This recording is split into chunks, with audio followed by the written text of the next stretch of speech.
मोहम्मद हफीज़ एक बड़ा लंबा इंटरनेशनल करियर, जो करीब 18 साल जी तकरीबन। 18 साल एक करियर चला, जिसमें बड़े किरदार आपने निभाए। बल्लेबाज बेहतरीन थे, गेंदबाजी भी करते थे, फील्डर भी थे और कप्तानी भी पाकिस्तान की करी है। और आज हमें थोड़ा सा हफीज़ भाई ने वक्त दिया है। हफीज़ भाई, पहले तो शुक्रिया आपका। मुझे याद है पिछली बार भी हम यहाँ लेजेंड्स लीग में थे, और यहाँ तो नहीं थे, पिछली बार मस्कट में थे, ओमान में। तब भी आपने वक्त दिया था। वो T20 वर्ल्ड कप से ठीक कुछ वक्त पहले की जी। बात थी। और तकरीबन तकरीबन वही वक्त है, बस साल बदल गया है और वर्ल्ड कप आने एक वाला और है इस साल भी। कैसे देखते हैं आप इस वर्ल्ड कप को? जी, एक्साइटमेंट हमेशा रहती है जब भी कोई बड़ा इवेंट, आईसीसी इवेंट हो रहा हो, और जब वो इंडिया में होता है तो उसकी और ज़्यादा एक्साइटमेंट इसलिए है कि वहाँ के लोगों के लिए क्रिकेट वैसे ही बहुत ज़्यादा एक एक ऐसा स्पोर्ट है जिसको वो पूजा की हद तक या इबादत की हद तक उसको उसको फॉलो करते हैं।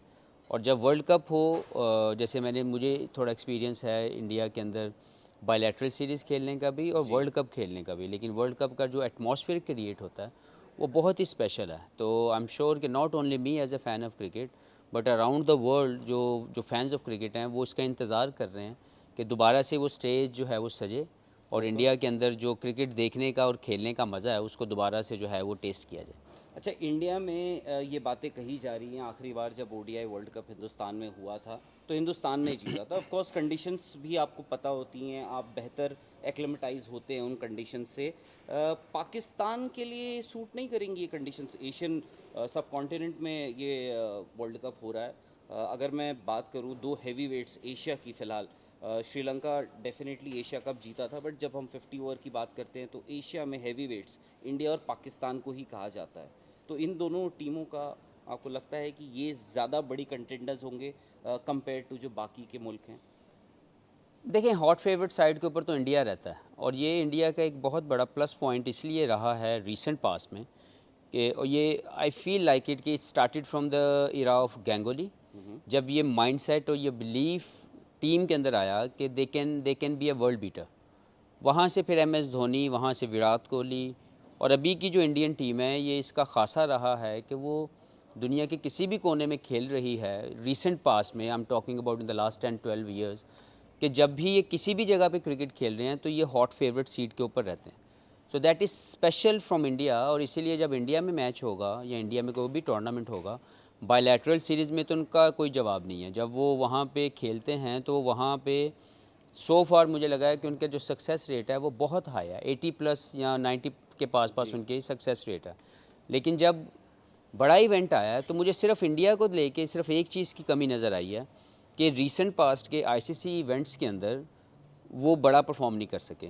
क्या हो जाता है? हाथ पैर फूल जाते हैं? देखें, इसकी वजूहात बहुत सी तरीके से डिस्क्राइब की जा सकती हैं, लेकिन आईसीसी इवेंट खेलने और उसके नॉकआउट स्टेज के अंदर आके परफॉर्म करने का जो एक प्रेशर है वो बायलैटरल सीरीज़ जैसे एक डोमेस्टिक क्रिकेट खेलने का और इंटरनेशनल क्रिकेट खेलने का जो प्रेशर। कंपैरिजन है वो नहीं किया जा सकता। जी। ऐसे ही एक बायलैटरल सीरीज़ और एक आईसीसी इवेंट का नॉकआउट स्टेज खेलने का जो प्रेशर है उसको आप कंपेयर नहीं कर सकते, उसको डिस्क्राइब करना थोड़ा मुश्किल है। लेकिन मैं समझता हूँ कि उस प्रेशर को अभी तक हमने रीसेंट पास में देखा कि इंडिया हैंडल नहीं कर सका। बड़े क्रंच मैचेस हारे, कई मरतबा क्वालिफाई नहीं किया, कई मरतबा सेमीफाइनल हारे।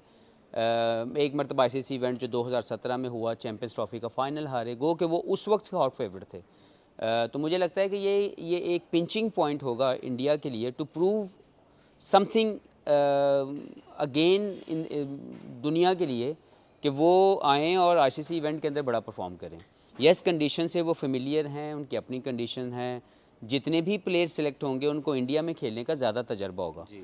अगर दूसरी साइड पे अगर आपने पाकिस्तान की बात की तो मैं पाकिस्तान की टीम को लेके इसलिए पॉजिटिव हूँ कि दुनिया की वर्सटाइल बॉलिंग और लीथल बॉलिंग पाकिस्तान के पास मौजूद है। जिसमें आप फास्ट बॉलिंग को ले लें तो उनके पास ऐसे नाम और ऐसे परफॉर्मर मौजूद हैं जो मैच विनर है, कहने को नहीं करने को। शाहीन अफरीदी की बात करें तो वो एक ऐसा उनके पास पाकिस्तान के पास अगर वो फिट रहे तो वो एक ऐसा बॉलर है जिसको दुनिया देखना चाहती है। सही है। इसी तरह स्पिन में चला जाएँ तो शादाब, इमाद, नवाज़, ये तमाम वो अभी अभी एक नई एक सेंसेशन अगर उसको चांस मिला, जी। एहसानुल्लाह, अगर वो आते हैं तो वो भी एक ऐसा बॉलर है जो 150 प्लस का बॉलर है और अच्छे एरिया में हिट करता है। तो डिपेंड ये करता है कि इंडिया के साथ साथ पाकिस्तान क्या मोमेंटम लेके आईसीसी इवेंट में जाता है, क्योंकि इंडिया के अंदर जाके पाकिस्तान के खेलने का जो सबसे बड़ा एक चैलेंज पाकिस्तान ने जो है वो उसको टच करना है या उसको प्रूव करना है, वो है प्रेशर टेकिंग एबिलिटी। क्योंकि जब आप किसी भी दुनिया के कोने में खेलते हैं प्रेशर रहता है, लेकिन जब आप इंडिया में खेलते हैं तो प्रेशर उसका बहुत ज़्यादा बढ़ जाता है। तो ये एक चीज़ पाकिस्तान के साथ रहेगी कि ये किस मोमेंटम के साथ वहाँ पे जाते हैं, और फिर वहाँ पे जाके उस प्रेशर को, जो एनवायरनमेंट, जो एटमॉस्फेयर आपको मिलता है, उस एनवायरनमेंट के अंदर जाके आप कैसा परफॉर्म करते हैं। तो ये दो डेफिनेटली एशिया में, लेकिन अगर मैं एशिया के बाहर की दो टीमों की बात करूँ तो मुझे ऑस्ट्रेलिया ऑलवेज़, क्योंकि वो होम एंड अवे की सीरीज़ जीतना जानती है। होम एंड अवे जहाँ पे भी खेलते हैं वो परफॉर्म करना जानते हैं।